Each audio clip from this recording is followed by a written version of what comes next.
এবার আসি সবচেয়ে ভয়ঙ্কর দিকটিতে, এটি হলো ধর্ম। ধর্ম এখানে নিষিদ্ধ। যে কোনো ধর্ম পালন করলে সেটিও এখানে অপরাধ হিসেবে গণ্য করা হয়। এদেশে আপনি কিছু গির্জা দেখতে পাবেন, কিন্তু তা শুধুই দেখানোর জন্য। কেউ যদি সত্যি প্রার্থনা করতে যায় তাকে পাঠানো হয় লেবার ক্যাম্পে। আর যদি কেউ সরকার বা কিম পরিবারের বিরুদ্ধে প্রতিবাদ করে তাহলে শুধু সেই ব্যক্তি নন, তার পুরো পরিবারকেও জেলে পাঠানো হয়। এমনকি শাস্তি চলতে পারে 3টি প্রজন্ম পর্যন্ত। উত্তর কোরিয়ার প্রতিটি মানুষের আশেপাশে থাকে নজরদারির জাল। সরকারি গোয়েন্দা থাকে প্রতিবেশী রূপে, যারা লক্ষ্য রাখে কে কি করছে বা কি ভাবছে।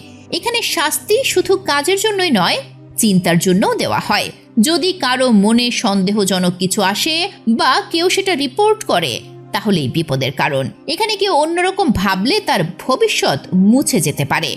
প্রতিটি নাগরিককে প্রতি সপ্তাহে অংশ নিতে হয় সেলফ ক্রিটিসিজম সেশনে।